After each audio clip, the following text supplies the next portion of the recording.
Assalamualaikum warahmatullahi wabarakatuh. Selamat bertemu kembali dengan saya Ismail Marzuki dalam channel Curhat Hukum Ismail Marzuki. Sahabat Curhat Hukum, materi singkat kali ini yang akan saya sampaikan adalah mengenai hak atas tanah. Hak atas tanah ini perlu diketahui oleh kita semua karena tanah merupakan bagian yang tidak terpisahkan dalam kehidupan kita sehari-hari. Pada materi kali ini, hak atas tanah yang akan saya sampaikan adalah mengenai hak milik. Apa itu hak milik? Sebelum saya sampaikan apa itu hak milik, mohon kesediaan sahabat curhat hukum untuk subscribe dan like di bawah ini. Sahabat curhat hukum, hak milik adalah hak turun-temurun, terkuat dan terpenuh yang dapat dipunyai orang atas tanah dengan mengingat ketentuan-ketentuan bahwa semua hak atas tanah mempunyai fungsi sosial. Jadi, hak milik, hak turun-temurun, terkuat dan terpenuhi, namun juga harus memperhatikan fungsi-fungsi sosial dari tanah. Nah, seperti yang dikatakan bahwa hak milik adalah hak turun-temurun, terkuat dan terpenuh. Nah, sifat-sifat inilah yang membedakan hak milik dengan hak atas tanah yang lainnya, seperti hak guna bangunan atau hak guna usaha ataupun hak pakai. Karena hak milik mempunyai sifat terkuat dan terpenuh dibandingkan dengan hak-hak yang lainnya. Lalu, berkaitan dengan hak milik ini, siapakah yang boleh menurut undang-undang boleh mempunyai hak milik? Hak milik hanya boleh dipunyai oleh warga negara Indonesia dan juga badan hukum tertentu yang ditetapkan oleh pemerintah. Ya, jadi hanya warga negara Indonesia dalam arti perorangan. Sedangkan badan hukum, tidak semua badan hukum dapat diizinkan untuk memiliki hak milik, tapi hanya badan hukum tertentu seperti misalnya bank-bank negara atau lembaga-lembaga keagamaan dan sosial. Sahabat curhat hukum, hak milik ini harus didaftarkan di kantor pertanahan.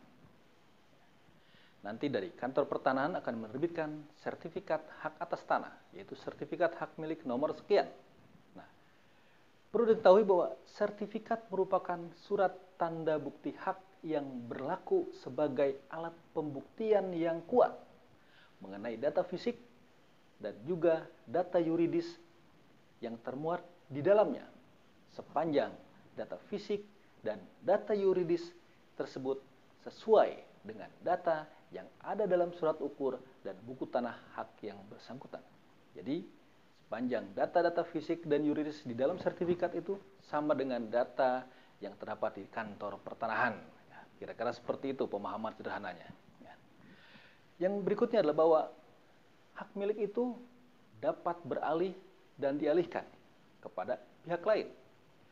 Jika dia berupa jual beli, hibah, tukar-menukar, atau pemasukan ke dalam modal perusahaan, maka harus dibuktikan dengan akta yang dibuat di hadapan pejabat pembuat akta tanah.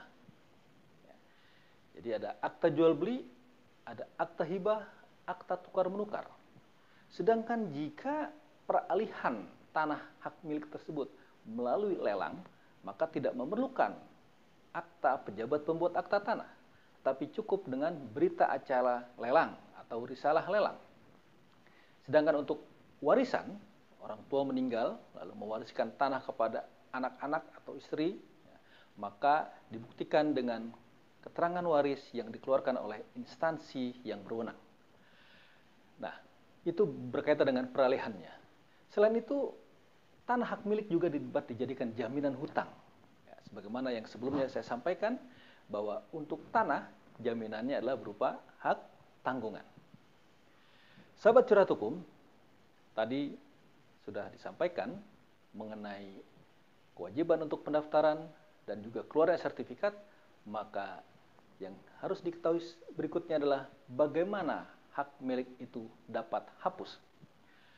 Hak milik dapat hapus, yang pertama adalah jika tanahnya itu jatuh kepada negara. Dan yang kedua, jika tanahnya musnah. Tanah jatuh kepada negara misalnya apa? Karena dicabut haknya. Ya. Itu apa? Untuk kepentingan umum, untuk pembangunan dan sebagainya. Tentunya dengan ada ganti rugi. Yang kedua, tanah jatuh kepada negara karena apa? Karena adanya penyerahan sukarela dari si pemiliknya. Dia mungkin sudah tidak mau lagi memiliki tanah, dia serahkan kepada negara. Yang ketiga, karena tanahnya itu ditelantarkan. Yang keempat, adanya ketentuan di mana tanah hak milik itu ternyata kemudian dimiliki oleh orang asing. Sebagaimana tadi dikatakan bahwa hak milik hanya boleh dimiliki oleh warga negara Indonesia. Nah, ketika hak milik itu entah karena pewarisan ya, atau karena hibah lalu dimiliki oleh orang asing, maka hak milik itu hapus sepanjang dia tidak mengalihkan kembali kepada warga negara Indonesia. Nah, kalau tanahnya musnah, misalnya terjadi suatu kondisi alam, bencana yang membuat tanah itu seperti apa, gempa bumi atau banjir yang demikian besar, yang membuat tanah itu sudah tidak ada lagi. Sahabat Curhat Hukum, sebagai kesimpulan terakhir, dapat saya sampaikan adalah bahwa bagi sahabat Curhat Hukum yang memiliki tanah, yang belum memiliki sertifikat atas tanah milik tersebut, mulai sekarang, segera daftarkan tanah-tanah yang belum ada sertifikatnya, daftarkan ke kantor pertanahan. Ya. Mengenai biayanya, silahkan langsung ditanyakan kepada kantor pertanahan setempat. Dan yang berikutnya adalah, kalau sahabat Curhat Hukum akan mengalihkan atau menjual tanah atau rumah yang berupa hak milik, maka jangan lupa jual beli tersebut harus di hadapan pejabat pembuat akta tanah. Terutama bagi pembeli. Ketika ingin membeli rumah, membeli tanah, melalui akta jual beli, maka akta jual belinya itu harus dibuat di hadapan pejabat pembuat akta tanah. Jangan hanya sekedar menggunakan kwitansi tanda terima uang, tapi yang terpenting adalah lakukan jual beli tersebut dengan akta jual beli di hadapan pejabat pembuat akta tanah. Nanti pejabat pembuat akta tanah akan meneruskan proses ke kantor pertanahan untuk membuat sertifikat di mana nama yang tercantum akan berubah menjadi nama pemilik yang baru. Demikian yang dapat kami sampaikan. Lebih dan kurangnya mohon maaf. Assalamualaikum warahmatullahi wabarakatuh.